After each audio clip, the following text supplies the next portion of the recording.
नमस्कार, मेरा नाम भाऊ तोरसेकर है। मैं मराठी पत्रकार हूँ और मेरी हिंदी इतनी साफ़ सुथरी नहीं है। कोशिश कर रहा हूँ, आपको अच्छा लगे तो ठीक बात है, समझने की कोशिश कीजिए। मेरा आज का विषय है इतिहासकार इब्न खालदून। इब्न खालदून ये 14वीं शताब्दी का एक इतिहासकार है। ऐसा माना जाता है कि इस इतिहासकार ने इतिहास लिखने की शैली बदल दी है। मतलब ये है, उसका मुकदमा नाम का एक किताब है, मुकदमा, कि इतिहास कैसे होता है, इतिहास कौन बनाता है। वहाँ तक के राजे जो थे, नवाब, बादशाह, उनका इतिहास लिखा जाता था। लेकिन इब्न खालदून का मानना था कि अगर जनता राजा या बादशाह, सुल्तान पैदा करती है तो इतिहास वही बनाती है। जब जनता ही राजा बदल सकती है तो जनता इतिहास बदल सकती है। तो इसकी बढ़िया वो थियरी है जो मैंने पढ़ी है। तो उसकी एक बात मुझे याद आई। उसने ये जो जिनको हम डायनास्टी बोलते हैं, घराने होते हैं, कि एक कोई पराक्रमी व्यक्ति होता है, वो अपना राज या सल्तनत बना देता है, तो उसके बाद उसके बेटा, उसका पोता राजा, बादशाह, सुल्तान होते हैं। तो ये सल्तनत कहाँ तक चलती है, ये जो डायनास्टी है कब तक चलती है, उसके बारे में उसने लिखा है कि जो सल्तनत बनाता है, पहला बादशाह जो होता है, पहला डायनास्टी का जो पहला फाउंडर होता है, उसका पोता या परपोता आने तक वो डायनास्टी ख़त्म हो जाती है और उसका जिम्मेदार या तो पोता या तो परपोता होता है। 3 या 4 जनरेशन से आगे डायनास्टी चलती नहीं, ऐसा इब्न खालदून ने कहा है। और उसका उसने रीज़निंग भी दिया है, बढ़िया एक रीज़निंग दिया है। उसको असाबिया कहता है। असाबिया का मतलब ये होता है ब्रदरहुड, बंधुभाव। यानी कि जो लीडर होता है, एक ग्रुप होता है और वो दोस्त बन जाते हैं और कुछ करना चाहते हैं और वो एक डायनास्टी खड़ी कर देते हैं, एक साम्राज्य खड़ा कर देते हैं। तो जब वो जीतते जाते हैं तो उनका लीडर बन के, वो जो लीडर है वो सब दोस्तों का लीडर करके वही सम्राट बन जाता है, वही बादशाह या सुल्तान बन जाता है। और उसके जो साथी होते हैं वो सब मिलकर सरदार बन जाते हैं। लेकिन वो अपने आप में इक्वल रहते हैं। फाइनल डिसीजन कौन लेगा, जैसे हम क्रिकेट में देखते हैं कि भाई 11 लोगों की टीम होती है, हर एक को अपनी अपनी जिम्मेदारी निभानी है। लेकिन उसमें से ही एक कैप्टन होता है, लीडर होता है, और वो डिसीजन लेता है कि अभी ये बॉलर यूज़ करेंगे, इसको पहले बैटिंग के लिए भेजेंगे। ये तो वो तय करता है, लेकिन वो डिस्कस करता है, चर्चा करता है। तो जो डायनास्टी बनती है, साम्राज्य खड़ा हो जाता है, तब जब लड़ते हैं लोग तो वो बंधुभाव से, अगर एक मरता है तो दूसरे के लिए दूसरा उसके लिए मरने को तैयार होता है। इतना ये जो बंधुभाव है, ब्रदरहुड है, दोस्ती है, पक्की दोस्ती है। तो उसको इब्न खालदून असाबिया बोलते हैं। असाबिया का मतलब एक दूसरे के लिए जो मरने को भी तैयार है, ऐसी दोस्ती या ऐसा बंधुभाव, ब्रदरहुड। तो ऐसे लोग जब इकट्ठा आ जाते हैं तो उनका लीडर है वो बादशाह बनता है, सम्राट बनता है।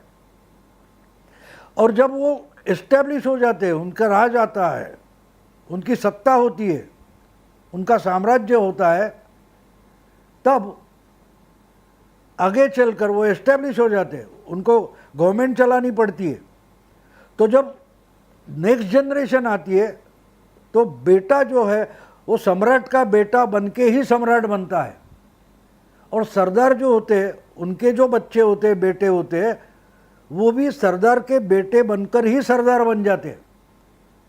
लेकिन इन्होंने तो कुछ पैदा नहीं किया है, वो शायद बढ़ा सकते हैं, लेकिन जो साम्राज्य बना है उसमें जिनका योगदान है वो पहली जनरेशन होती है, पहली पीढ़ी होती है। दूसरी पीढ़ी जब आती है, सेकंड जनरेशन, तब बाप के बेटे बनके ही ये लोग या तो सम्राट बनते या सरदार बनते। लेकिन एक फर्क होता है ऐसा कि जो बच्चे होते हैं उन्होंने अपने बाप को लड़ते हुए देखा है।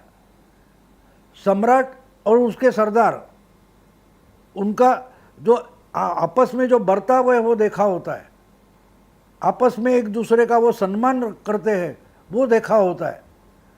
तो कुछ परसेंटेज, कुछ प्रतिशत वही ब्रदरहुड या बंधुभाव नेक्स्ट जनरेशन में भी होता है, क्योंकि उन्होंने अपने बाप का पराक्रम देखा होता है कि कैसे लड़ते थे, कितनी विपरीत परिस्थितियां होती है, फिर भी वो लड़कर झगड़कर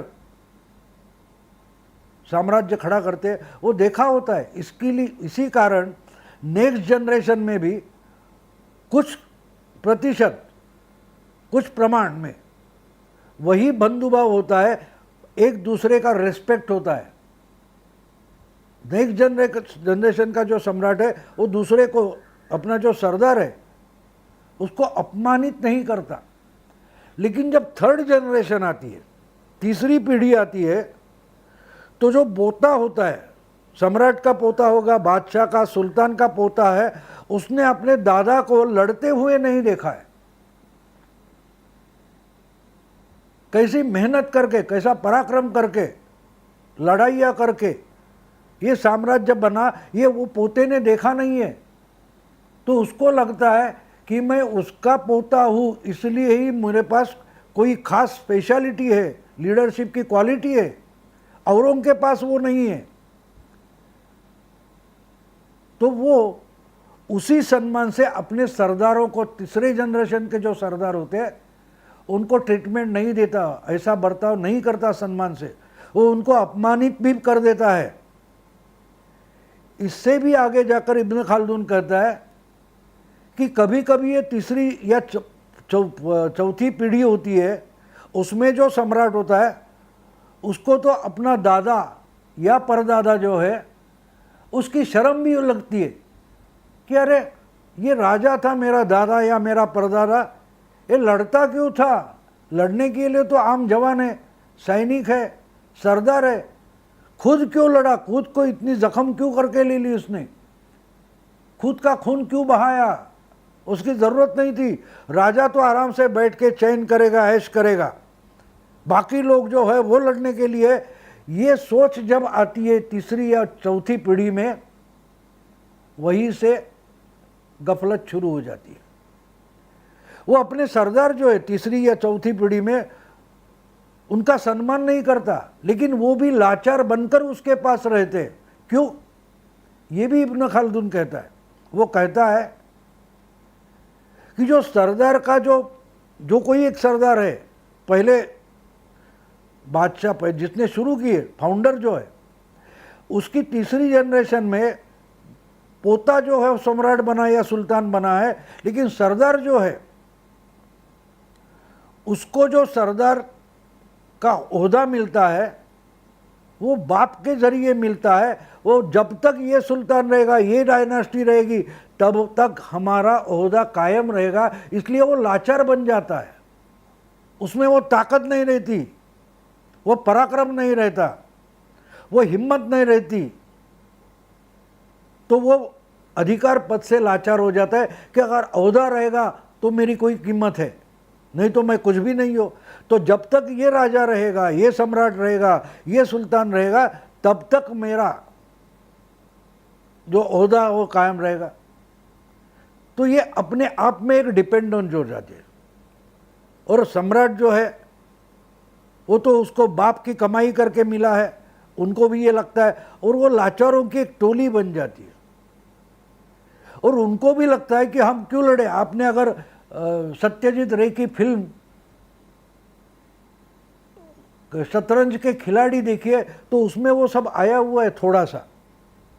तो ये जो पुराने ज़माने के ब्रिटिशों के ज़माने के जो अवध में गड़बड़ हो रही थी, तब जब लड़ने का समय आ गया तो ये ओहदेदार जो सरदार थे वो उनको शतरंज खेलनी थी, तो ज़बरदस्ती उठा के लड़ाई में लेके जाएगा बादशाह, इसलिए वो भाग गए किसी दूर गांव में जाके वो शतरंज खेलते हैं और एक दूसरे के बीवी के बारे में कुछ गड़बड़ हो गई तो तलवारें निकालते हैं।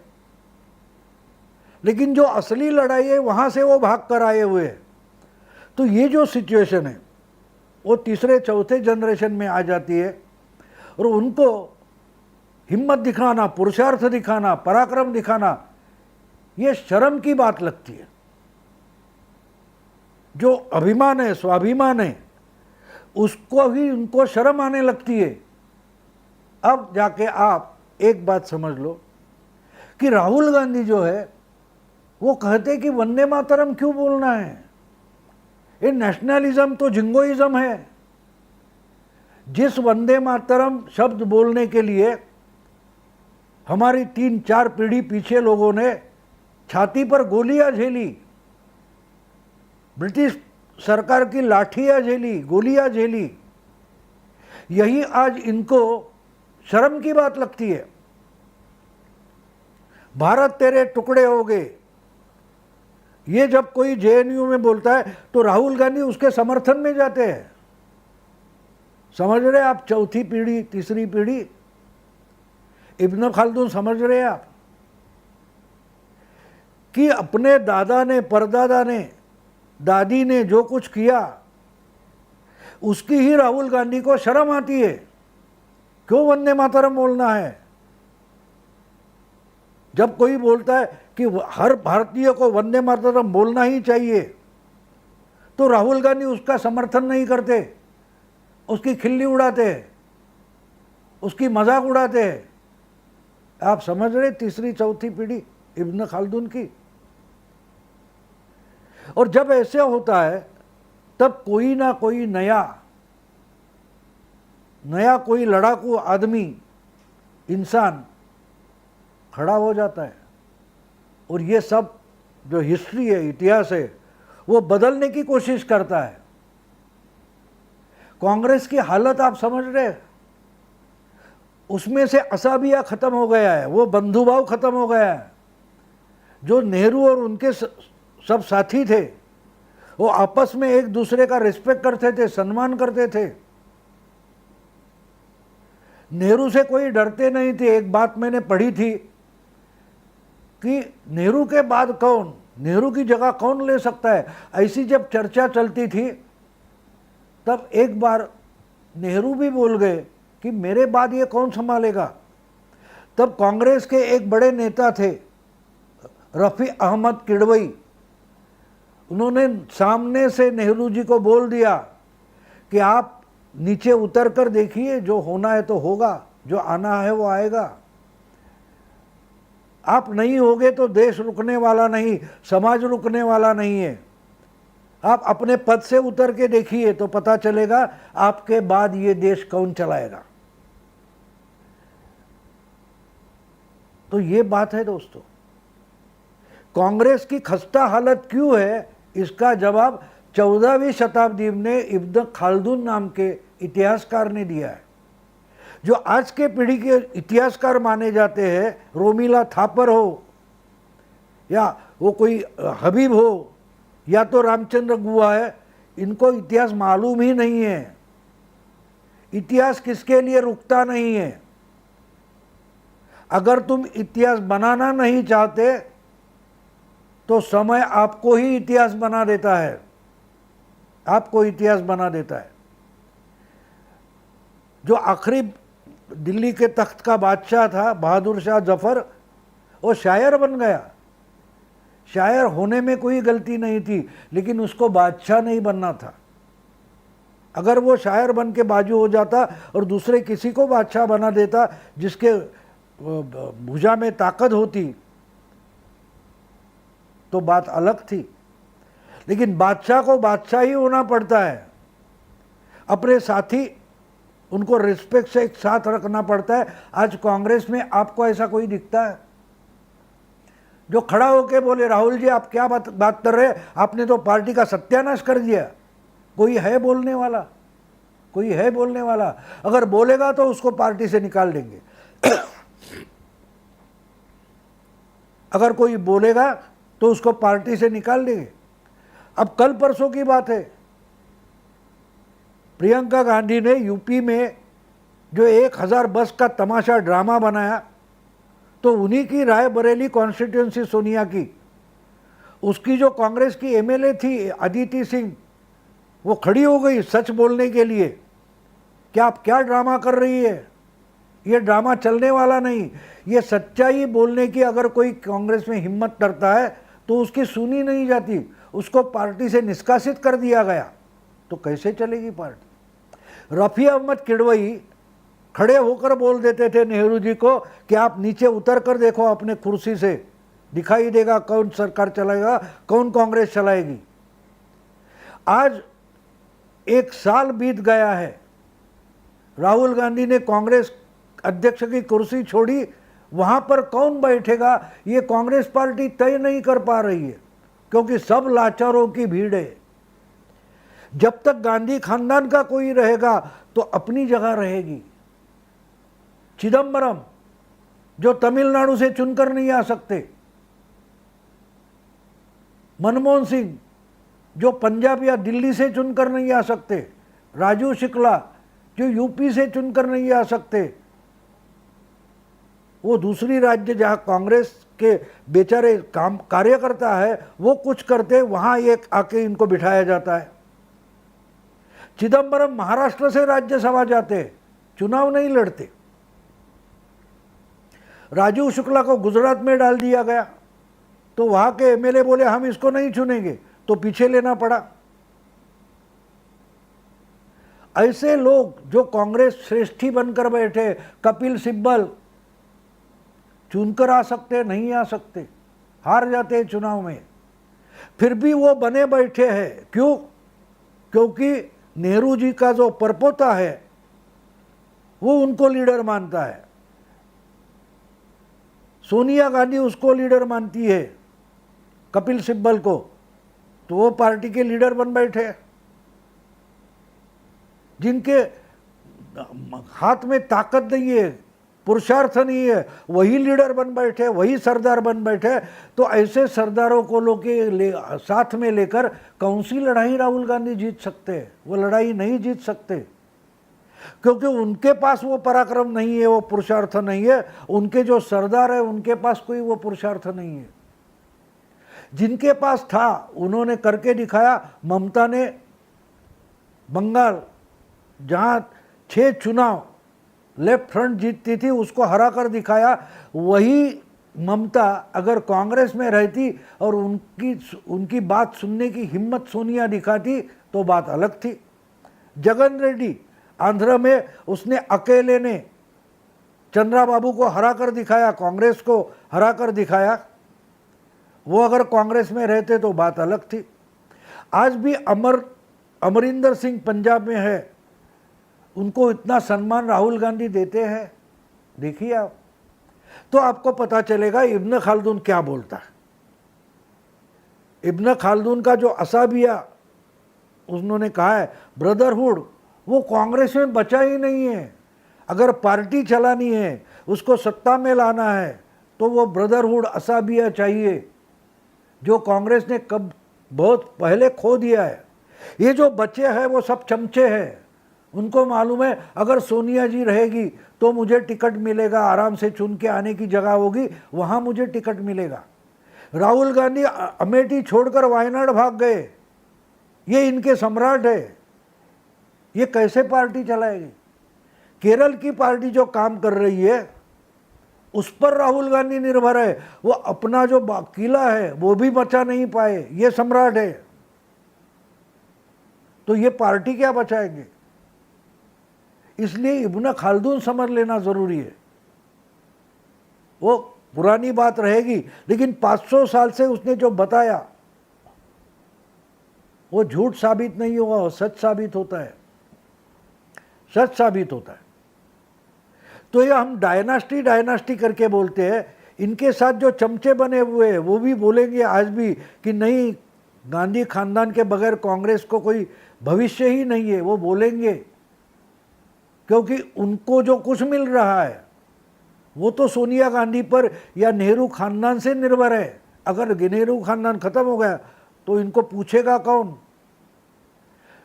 जब नरसिंह बने थे और सोनिया गांधी कांग्रेस में आने के लिए तैयार नहीं थी और कोई बचा नहीं था, तो भी कांग्रेस चल रही थी। तो आज क्यों नहीं चलेगी? क्योंकि उसको चलाने वाला कम से कम वो उम्र से बूढ़े हो गए थे। नरसिंह राव, उन्होंने भी 5 साल पार्टी चला के दिखाई, लेकिन राहुल गांधी नहीं चला पा रहे। ना तो उनके जो सरदार है वो चला पा रहे, क्योंकि उनमें वो असाबिया है ही नहीं, वो ब्रदरहुड है ही नहीं, एक दूसरे के लिए मर मिटने की हिम्मत नहीं है। पार्टी जो होती है वो लड़ने वाले लड़वैयों की होती है, कहीं जाके छुपने वालों की पार्टी नहीं होती, कोई सेना नहीं होती।